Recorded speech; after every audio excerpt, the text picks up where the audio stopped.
Magandang araw po at magandang buhay, lalo na sa ating mga tagapanood. Sa araw po na ito ay marami tayong natanggap na komento galing po sa ating post sa nakarang araw tungkol po sa payout para sa ating mga minamahal na senior citizens. Isa na po dito sa mga nag-comment na tatanong kung kailan po ba ang Camarines Norte sa mga senior citizens sa Zamboanga Sibugue Province, sa Quezon City District 4 at marami pang iba. At ngayon po, sa araw po na ito ay atin po yan sasagutin na sa gayon po ay mayroong kasagutan. Attention sa lahat ng mga senior citizens. May payout releasing na, payout schedule sa January 14, 2026. Alamin natin ang buong detalye sa balitang ito. Kung gusto mo ang itong content, tapusin mo ito hanggang sa dulo. At kung kayo ay nagtatanong, Sir, legitimo po yung sinasabi mo? Opo. Ang aking sinasabi ay super legit dahil ayaw ko pong magbigay ng mga false information sa aking mga minamahal na tagapanood. At dapat po ang aking ihatid ay pawang katotohanan lamang. Kaya naman ngayon, bear with me until the end dahil ibibigay ko po ang schedule. Ang una sa tinistahan ay ang Lanao del Sur dahil sa January 14, that is Saturday, sa January 14, ang may payout schedule po. Sa lahat po ng mga unclaimed or hindi nakuha ng mga pension, kinakailangan nyo pong kunin dahil ito na po yung chance ninyo na makuha po iyon, and that is Wednesday pala. And meron din sa Davao, sa Barangay Gatungan sa January 14, 2026 din, na may Abad Marina et al.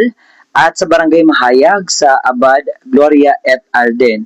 At ito po ay para sa ating mga minamahal na mga senior citizens na para po mabigyan sila ng ayuda o mga pagbibigay sa ating mga gobyerno sa kanila. Yan lamang po ang ating schedule for this day.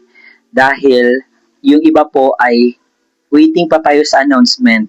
But surely, kapag meron na pong announcement, ibibigay ko po lahat ng mga kinakailangan yung impormasyon.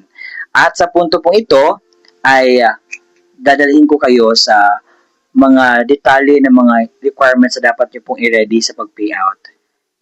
Citizens or benepisyaryo ang kukuha ng kanyang payout, isang malinaw na photocopy or Xerox ng senior citizens ID na mayroong 3 original na pirma or thumb mark katulad sa ID ng senior citizens. Paalala, panatiling presentable ang mga dokumento, ilagay sa plastic envelope nang iwasang magusot. Huwag bilutin ang mga papel at siguraduhin pareho ang pirma o thumb mark base sa senior citizens. Kung authorized representative ng senior citizens or beneficiary ang kukuha ng pensyon, isang malinaw na photocopy ng ID ng senior citizens at lagyan na 3 original na pirma o thumb mark katulad ng nasa ID ng senior citizens. Authorization letter na nagmumula sa MSWDO, CSWDO at OSCA na mayroong original na pirma na MSWDO, OSCA, senior citizens at authorized representative. Isang malinaw na photocopy ng government-issued ID gaya ng SSS, updated PhilHealth ID, Barangay ID, UMID, Voters ID, updated voter certification, updated police clearance ng authorized representative at lagyan na 3 original na pirma o thumb mark katulad ng ipapakitang ID. Paalala, siguraduhin pareho ang lagda thumb mark ng senior citizen, beneficiaryo at authorized representative base sa kopya ng government-issued ID na presenta. Komplituhin ang mga hinihinging lagda, thumb mark sa authorized letter, iwasang magusot at huwag bilutin ang mga dokumento.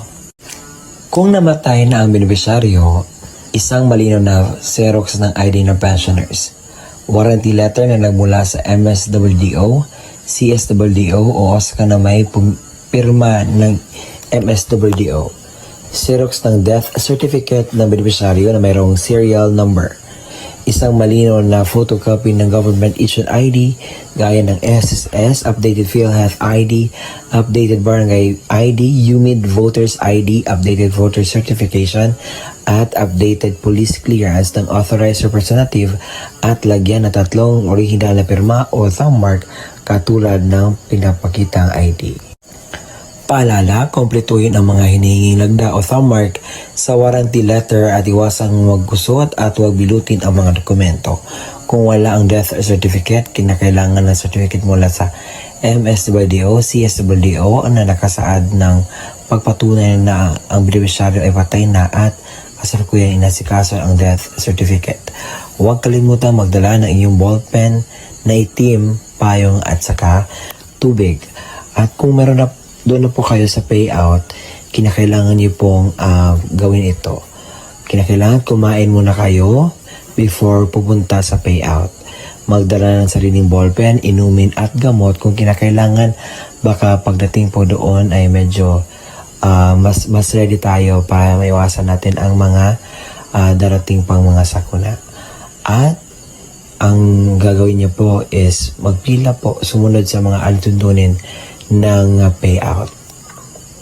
At yun po. At yun po ang kompletong detalye na ating nalalaman ngayon. Maraming salamat po sa walang sawang pagsusuporta, panonood po sa ating mga ina-upload na vlogs. Umabot na po tayo sa 70,000 subscribers. Maraming salamat po and God bless us all. Gawin natin 100K. Kaya ba? Salamat! Maraming salamat po sa panonood at nasanay nakatulong ako sa ngayong araw at huwag kalimutang isubscribe ang aking YouTube channel. Hanggang sa muli natin pagkikita. Bye-bye!